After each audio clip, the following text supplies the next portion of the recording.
उत्साह के आने के बाद से पूनम अब रसोई के काम करना छोड़ देती है, बस बैठकर बहू के हाथ के खाने का मजा लेती है। एक रोज खाने के टेबल पर जब सब बैठकर नाश्ता कर रहे थे, तब गौरव कहता है, मम्मी याद है जब हम छोटे थे तब तुम मटर के पराठे और इमली की चटनी बनाया करती थी। हाँ, याद कैसे नहीं होगा। इतने बड़े परिवार में भी मैं पराठे सबके लिए बनाती थी और सब बड़े चाव से खाते थे। हाँ मम्मी, वही स्वाद मुंह में आ गया, क्या कहूँ। अब तो ये खाना जाएगा ही नहीं। बच्चों की तरह करते हो तुम दोनों, इतने बड़े हो गए फिर भी। चलो अब खाना खाओ। तभी उत्साह कहती है, मम्मी जी आप मुझे बता दो ना कैसे बनाती थी आप, मैं बना दूंगी कल नाश्ते में। पता है बहू, मेरी माँ बनाया करती थी मटर के पराठे। जब मैं कंवारी थी तो आराम से बैठकर खाया करती थी। और तुझे पता है जब मेरी शादी होने वाली थी ना, तब मेरी माँ ने मुझसे कहा, बेटा मर्दों के दिल का रास्ता पेट से होकर गुजरता है, इसलिए खाना ऐसा बनाना कि सब खाते ही रह जाए। तब मेरी उम्र महज 15 साल की थी। मैंने अपनी माँ से कहा, लेकिन मुझे तो कुछ आता ही नहीं माँ, क्या बनाऊं मैं। तब मेरी माँ ने कहा, बेटा ससुराल जाने के बाद तू सब धीरे धीरे सीख जाएगी, लेकिन ससुराल में पहली रसोई पर तू ये मटर के पराठे बनाना, जिससे तेरे घर वाले सब तेरे दीवाने हो जाएंगे। उसके बाद मेरी माँ ने मुझे ये मटर के पराठे बनाना सिखाया। वाह, कितना अच्छा लगेगा मम्मी जी, आपने अपनी माँ से सीखा और मैंने आपसे। भाभी ये तो वही बात हो गई, जैसे पुश्तैनी प्रॉपर्टी मिलती है ना, आपको पुश्तैनी खाने की रेसिपी मिल जाएगी। हाँ वही तो देवर जी। चलो अच्छा, हमें खाने को तो मिलेगा।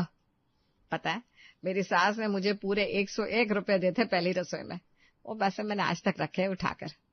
ओके मम्मी जी, डन। कल सुबह का नाश्ता यही रहा। सब नाश्ता करके अपने अपने काम पर चले जाते हैं। इधर सास बहू घर पर रह जाती है। घर का बाकी सारा काम करके उत्साह चाय बनाकर हॉल में पीने बैठ जाती है। टीवी देखने का टाइम ही नहीं मिलता, कम से कम चाय पीते टीवी ही देख लेती हूँ। उत्साह टीवी लगाती है और चाय की चुस्की के मजे लेने लगती है। तभी वहां पूनम आ जाती है और कहती है, बहू मास्टर शेफ लगाना, वो बगल में श्वेता है ना, वो कल यही देख रही थी, बड़ा अच्छा शो है। मम्मी जी मैं भी वही देखने के लिए टीवी लगा रही थी, लेकिन अभी चालू होने में टाइम है, रोज 12 बजे आता है ये शो। ठीक है, तो फिर हम दोनों सास बहू रोज ये शो देखेंगे। थोड़ी देर में मास्टर शेफ शुरू हो जाता है और दोनों सास बहू आनंद लेकर शो देखती है। तभी उत्साह कहती है, मम्मी जी आपको तो बहुत अच्छा खाना बनाना आता है, दीपक हमेशा तारीफ करते हैं आपकी। क्या खाना बनाती है मेरी मम्मी। मम्मी आप जाओ ना इस शो में, आप जीत कर आओगे और जल्दी फेमस भी हो जाओगी, सब आपको बहुत पसंद करेंगे। कैसी बात कर रही है बहू तू, मुझे इस उम्र में कौन पसंद करेगा, सब जवान लोगों को देखना पसंद करते हैं, उल्टा मुझे देखकर बोलेंगे बुढ़ापे में पगला गई है ये। अरे नहीं नहीं मम्मी जी, आप समझ नहीं रही हैं, उल्टा आपको देखकर लोग इंस्पायर होंगे कि इस उम्र में भी आप इतना कुछ करना चाह रही हैं, बहुत जल्दी ही चमक जाएंगी आप। हट पाओ, ये सब फालतू के दिमाग मत लगा। दोनों टीवी देखने लगती हैं। इधर रात में पूनम बहू की बात सोच सोच कर हंसने लगती है और खुद से कहती है, बहू भी पागल ही है। ऐसे खाना बनाना तो मुझे अच्छा आता है, जब मैं खाना बनाती थी तो सब मुंह मोड़ मोड़ कर खाते थे। अगर मैं धीरे धीरे बहू को ये सब सिखा दूं तो कैसा रहेगा, बहू मास्टर शेफ में जा सकती है। पूनम अब दिमाग चलाना होगा। इतने में उदय पूनम को देखकर कहता है, क्या बात है, मुझे भी बताओ, हम साथ में मिलकर हंसेंगे। देख रहा हूँ तुम कब से मुस्कुरा रही हो, कुछ ना कुछ सोच रही हो। ऐसा कुछ नहीं है आप बिना, चलिए सो जाइए। अच्छा ठीक है, तुम मुझे नहीं बताना चाहती हो तो कोई बात नहीं, अब तुम नहीं चाहते कि मैं भी हंसूं तो ठीक है। क्या आप भी बच्चों की तरह कर रहे हैं। उदय और पूनम सो जाते हैं। अगले दिन पूनम को उठने में देर हो जाती है। इधर उत्साह सोचती है, मम्मी जी उठी नहीं है तो कौन मुझे मटर के पराठे के बारे में बताएगा। एक काम करती हूँ, अभी अपनी स्टाइल से आलू के पराठे बना लेती हूँ, फिर देखती हूँ रात को। उत्साह आलू के पराठे बना लेती है और फिर नाश्ते में सबको परोसती है। आलू के पराठे देखते ही गौरव कहता है, क्या भाभी कल तो बोल रही थी मटर के पराठे खिलाऊंगे और आज क्या हुआ, आलू के पराठे पकड़ा दिया। आपकी याददाश्त तो खो गई है लगता है। अरे नहीं, इसकी याददाश्त कैसे खो जाएगी, कल मुझे इसने मटर लाने को रात में ही बोल दिया था और सुबह भी वही बोला कि भाई मटर ले आना। याददाश्त तो नहीं गई है इसकी। अरे भैया आप कुछ समझते नहीं हो, शॉर्ट टर्म मेमोरी लॉस हुआ है, बस भूल गई है कि मटर के पराठे बनाएगी हमारे लिए। उदय और दीपक मुंह झुकाकर हंसने लगते हैं। उत्साह को गुस्सा आ जाता है और वो गुस्से में कहती है, हंस तो कोई भी सकता है, मामी जी सुबह सो रही थी इसीलिए नहीं बना पाई मटर के पराठे, और अब तो बनाऊंगी भी नहीं, भलाई का जमाना ही नहीं है एक तो मैंने सोचा दोनों भाई का मन हो रहा है तो मैं बना दूंगी, ऊपर से मुझे ही ताना दिया जा रहा है, अब मैं नहीं बनाने वाली। और अगर आप दोनों को ये खाना नहीं है ना तो रहने दो, मैं और मम्मी जी दोपहर में खा लेंगे, हमें कोई दिक्कत नहीं है। गुस्सा करके उत्साह वहां से चली जाती है और पूनम दोनों बेटों से कहती है, अरे तुम दोनों ने उसे गुस्सा दिला दिया। इस बेचारे ने बहुत मन से कहा था कि उसे मटर के पराठे बनाना सीखना है और तुम लोगों ने उसका दिल दुखा दिया। मैं ही सोई रही आज, चुप करके खा लेते आलू का पराठा तो क्या ही हो जाता। अब मुझे नहीं लगता तुम दोनों को मटर के पराठे खाने को भी नसीब होंगे। दोनों भाई चुपचाप से खाना खाकर अपने अपने काम पर निकल जाते हैं। इधर पूनम उत्साह के पास जाकर उसे मनाते हुए कहती है, बहू घर परिवार में ये सब होता रहता है, तुम इन सब की बातों को दिल से मत लगाओ। मम्मी जी आपने देखा ना कैसे उन दोनों ने मुझे सुनाया। अरे रहने दे, उन्हें मैंने कुछ नहीं कहा ना, तेरे पापा जी तो तेरी ही साइड ले रहे थे। चल हम दोनों सास बहू टीवी देखते हैं। पूनम और उत्साह मास्टर शेफ लगा लेती है। आज कोइंसिडेंस से मास्टर शेफ में भी मटर के पराठे ही बनाए जा रहे थे। मम्मी जी मटर के पराठे देखिए, इसमें भी यही बन रहा है। बेटा मटर के पराठे बहुतों के फेवरेट होते हैं। मैं भी आज यही बनाऊंगी। देखिए कितना अच्छा लग रहा है ना। बना ले, किसने मना किया है तुम्हें। दोनों सास बहू पूरा एपिसोड देखती है। फिर उत्साह पूनम से कहती है, मम्मी जी अभी आप मटर ले आना बाजार से, रात में आज मटर के पराठे ही बनेंगे। ठीक है बेटा, मैं जाती हूँ, तब तक तो बाकी का काम सलटा ले। पूनम बाजार चली जाती है। इधर उत्साह बाकी बाजार के काम करके मटर के पराठे की रेसिपी देखने लगती है। 2-4 रेसिपी देखने से कुछ अलग अलग आइडिया आएगा, बनाने का भी मजा आएगा और टेस्ट में भी अलग स्वाद आएगा। बाकी मम्मी जी तो है ही। उत्साह वीडियो देखती देखती सो जाती है। इतने में पूनम घर वापस आती है और उत्साह को देखकर कहती है, उत्साह भी ना एकदम बच्ची है, मटर के पराठे बनाना सीखने के लिए एकदम बावली हो गई है। सोने देती हूँ उसे थोड़ी देर, तब तक मैं मटर छील कर रख देती हूँ, इसका काम भी आसान हो जाएगा। बेचारी ऐसे भी पूरा दिन लगी रहती है। पूनम मटर छील कर खुद भी सो जाती है। फिर शाम को दोनों सास बहू चाय पीती हैं और उत्साह कहती है, मम्मी जी चलिए मुझे बताइए कैसे बनाना है। बहू तो पहले मटर पीस ले, फिर मैं रसोई में आती हूँ। मटर भी तो छिलना पड़ेगा ना। मटर मैंने छिल दिया है, तुम बस पीस के रखो। पहले इमली की चटनी की तैयारी कर दूंगी, फिर मटर को भूंजना। उत्साह मटर पीसती है, फिर इमली को फूलने के लिए डालती है और जैसे जैसे पूनम बताती है उत्साह वैसे वैसे करती जाती है। चटनी बनने के बाद आती है बारी मटर की। इमली की चटनी की खुशबू से घर सुगंधित हो जाता है। इधर पूनम उत्साह रसोई में लगे रहते हैं। इतने में तीनों बाप बेटे घर वापस आ जाते हैं। क्या खुशबू आ रही है। हाँ गजब, अपने घर में ऐसी खुशबू। इमली की चटनी बन रही है लगता है। भैया याद है माँ मटर के पराठे के लिए मटर भूजती थी तो ऐसी खुशबू आती थी। मटर के पराठे की तैयारी चल रही है। ये कैसे हो गया भाई, चलो देखते हैं रसोई में। दोनों भाई रसोई में जाते हैं और देखते हैं कि सच में मटर के पराठे की ही तैयारी चल रही है। ये हुई ना मेरी भाभी वाली बात, मुझे तो लगा अब सच में गुस्सा हो गई हो। ऐसा नहीं है, मुझे मन किया तो मैंने बना लिया। अब बना लिया तो जल्दी से खिला भी दो ना, अब इंतजार बर्दाश्त नहीं होगा मुझसे। अरे बाबा पहले हाथ मुंह तो धो लो दोनों। कोई हाथ मुंह नहीं धोना, हम बैठ रहे हैं डाइनिंग टेबल पर, जल्दी से खाना लगाओ, खा कर करेंगे जो करना होगा। ठीक है जाओ। उत्साह लाती है। उत्साह पराठे बनाकर लाती है और सबको परोसती है। पराठे खाकर दीपक, गौरव और उदय वाह वाह करने लगते हैं। वाह क्या बना है बहू, बहुत स्वाद है। तेरी मम्मी जी जैसा बनाती थी उससे भी अच्छा बना है। सच में बहुत स्वाद है भाभी। उसको कुछ अलग भी लग रहा है। मम्मी के हाथ का टेस्ट आ रहा है, साथ में कुछ अलग भी है। लेकिन जो भी है बहुत अच्छा बना है, एकदम अलग और कुछ नया। ऐसा स्वाद किसी होटल या रेस्टोरेंट में नहीं मिलेगा। एकदम सही पकड़ा है बेटा तूने।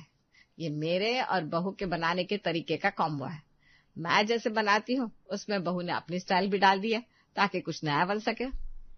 मेरे दिमाग में एक आइडिया है, मम्मी और भाभी मिलकर क्यों ना होटल शुरू कर ले, बस मटर के पराठे की वैरायटी। पगला गया है क्या तू, कुछ भी बोलता है। और इसमें क्या पगला जाने वाली बात है, इतना अच्छा बनाया है, आराम से दोनों सास बहू होटल खोल लो। जैसे 99 तरह के डोसे होता है वैसे ही 99 तरह के पराठे खोल दो। मम्मी जी वैसे ये लोग बोल तो ठीक रहा है, हम दोनों होटल नहीं टिफिन सिस्टम शुरू कर लेते हैं। घर पर ही काम करना होगा तो झमेला भी नहीं होगा, कमाई भी हो जाएगी। ठीक है भाई, जैसे तुम लोगों को ठीक लगे। उत्साह रात में बैठकर मेनू कार्ड ऑनलाइन बनाती है और अपने व्हाट्सएप पर डालती है। बस जल्दी जल्दी ऑर्डर आने लगे, मजा ही आ जाएगा, फिर मैं भी बिजनेस वूमन बन जाऊंगी। दीपक देखो तो जरा, मेनू में जो आइटम रखे हैं मैंने वो ठीक तो है ना? हाँ ठीक है एकदम।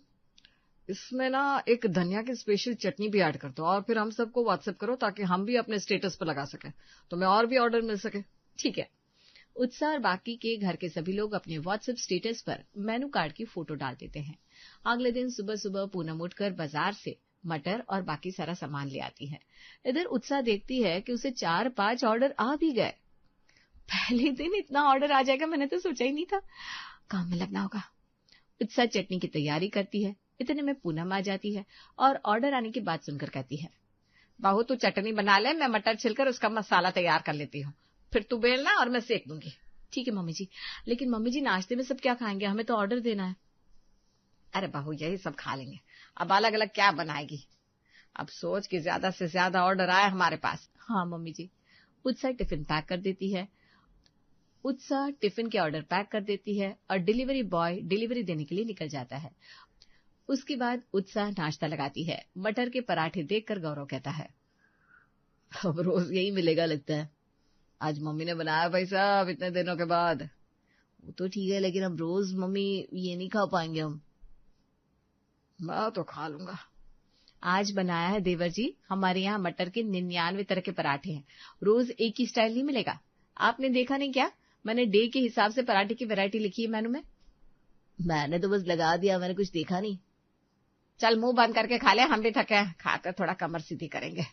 नहीं मम्मी जी, दोपहर के लिए ऑर्डर आ रहा है, अभी हम सो नहीं सकते हैं। कोई नहीं बहू, खाना बनाकर हम आराम करेंगे। एक काम कर, डिनर का ऑर्डर मत चालू करना, अभी बस सुबह और दोपहर का ही रहने दे, बिजनेस जम जाए फिर उसके बाद जो करना होगा करना। मम्मी जी डिनर बंद नहीं कर सकते हैं, क्योंकि आधे से ज्यादा लोग के घरों में औरतें रात का खाना बनाने में ही रोती हैं। डिनर के ऑर्डर आएंगे तो हम एक लेडी को रख लेंगे, रोज का 100 रुपया दे दिया करेंगे। बोलिए ठीक है ना? तब तो ठीक है। उत्साह और पूनम नाश्ता करके रसोई में लग जाती है। एक ही दिन में दोनों सास बहू को बल्क में ऑर्डर आने लगते हैं। एक दिन में उत्साह और पूनम बहुत थक जाती है और उन्हें एक औरत को हाथ बटाने के लिए रखना पड़ता है। बहू जब इसे रख ही लिया है, तब जितने ऑर्डर आए उससे 1.5 गुना ज्यादा ऑर्डर आने चाहिए। मम्मी जी अब रुकने वाला नहीं है हमारा काम। उत्साह और पूनम को ऑर्डर पर ऑर्डर आने लगते हैं। इसी तरह महीने बीत जाते हैं और अब 99 पराठों को शादी का और पार्टी का ऑर्डर भी आने लगता है। एक दिन जब सब रात का खाना खा रहे थे तब उत्साह कहती है, मम्मी जी कल शाम की पार्टी का ऑर्डर आया है, कम से कम 300 पीस पराठे का ऑर्डर है। ठीक है तो भाई आज से ही तैयारी शुरू कर दे। ठीक है मम्मी जी। तभी दीपक कहता है, क्या बात है, दोनों सास बहू तो छा गई है। कल दुकान पर एक आदमी आकर बहुत तारीफ कर रहा था खाने की, तब मैंने कहा कि मुझसे क्या तारीफ कर रहे हो, 99 पराठा मेरी माँ और पत्नी का ही है। भैया कुछ दिनों में लोग हमें मम्मी और भाभी के नाम से जानने लगेंगे, कुछ गलत कहा क्या मैंने? इसमें गलत क्या है, लेकिन तुम दोनों जिस हिसाब से ऑर्डर दे रही हो उस हिसाब से कमाई बहुत कम हो रही है। मैं ये बोल रहा हूँ कि इतनी मेहनत की क्या जरूरत है जब कुछ बचेगा ही नहीं तो। अभी बचाने से ज्यादा जमाने की जरूरत है बिजनेस। पागल हो क्या आप दोनों, शुरू से ही बचाना जरूरी है। कल मैं आपकी रसोई का मुआयना करूंगा, कल हम लोग घर पर ही रहेंगे तो आप लोगों के खाना बनाने का तरीका भी देख लेंगे। ठीक है। अगले दिन सुबह उठकर रोज की तरह दोनों सास बहू रसोई में जाती है। तभी दीपक और गौरव भी उठ जाते हैं और उन्हें खाना बनाते हुए देखने लगते हैं। अरे बाप रे बाप, मम्मी तुम अमूल के घी में पराठे सेक रही हो? अरे सब पराठे ऐसे सेकोगी तो बर्बाद हो जाओगी दोनों। ऐसा नहीं है, जो जैसा बोलता है वैसा बनाते हैं हम। कोई घी में बोलता है तो अमूल में बनाते हैं, कोई रिफाइन में बोलता है तो सफोला गोल्ड में बनाते हैं। चटनी में हाथी मार्का का मस्टर्ड ऑयल इस्तेमाल करते हैं। अरे बाप रे बाप भाभी, आप लोग घर का खाना नहीं बना रही है, कस्टमर के लिए बनाना है। इतना महंगा तेल घी इस्तेमाल करेंगे तो हो गया, सस्ता सस्ता इस्तेमाल कीजिए, देखिए कैसे बचत होती है। बेटा जैसा हम खाते हैं वैसा ही हम बना कर देंगे ना। मम्मी तुम लोग बिजनेस कर रहे हो, कोई मुफ्त का दान नहीं खोल रखा है, दिमाग चलाओ और सस्ता सामान इस्तेमाल करो। भैया चलो हम लोग ये सस्ता वाला तेल और घी ला कर देते हैं। गौरव और दीपक सस्ते वाले तेल और रिफाइन ले आते हैं और फिर आज उसी में उत्साह और पूनम कस्टमर के लिए पराठा बनाती है। पराठे जैसे ही कस्टमर तक पहुंचते हैं उन्हें स्वाद अजीब लगता है। एक बैंक के सभी स्टाफ एक साथ टिफिन कर रहे होते हैं। पता नहीं कुछ अजीब लग रहा है आज, टेस्ट कुछ अलग लग रहा है। और कुछ स्मेल भी आ रहा है। अरे कभी कभी होता है, इतना क्या सोच रहे हो, खा लो। हमेशा तो अच्छा ही बनाती है 99 पराठे वाली। बात तो सही है। बैंक के स्टाफ के अलावा बाकी सभी ग्राहकों को पराठे का स्वाद थोड़ा अजीब लगता है, लेकिन कोई उत्साह से कुछ नहीं कहता। इधर उत्साह और पूनम आपस में बात करती है। बाहो, इस तेल घी से कोई अंतर नहीं आया खाने में? किसी ग्राहक ने कुछ नहीं कहा। अब हम यही तेल घी इस्तेमाल करेंगे। दीपक और गौरव ने ठीक ही कहा। हाँ मम्मी जी, मैं भी यही सोच रही थी। बेकार में हम लोग इतना महंगा तेल घी इस्तेमाल किया करते थे पहले। कोई नहीं, जब जागा तब सवेरा। अब दोनों सास बहू बेधड़क इसी तेल घी में पराठे बनाने लगती है। दिन इसी तरह बीतने लगते हैं। फिर एक हफ्ते के बाद एक एक करके ग्राहक फोन करके कंप्लेन करने लगते हैं। मम्मी जी, बहुत लोगों का फोन आया था, सबने कुछ न कुछ कमी बताई। तभी गौरव कहता है, अरे तुम लोग पागल हो क्या?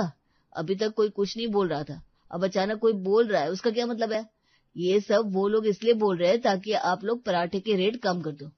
एक दो ग्राहक छोड़ते तो छोड़ने दो, कोई फर्क नहीं पड़ना चाहिए आप दोनों को। उत्साह और पूनम को लगता है गौरव सही बोल रहा है, इसलिए वो दोनों ग्राहकों की बात पर ध्यान नहीं देती और एक एक करके सारे ग्राहक टिफिन लेना बंद कर देते हैं। ऑर्डर आना भी बंद हो जाता है और धीरे धीरे उनका बिजनेस भी बंद हो जाता है।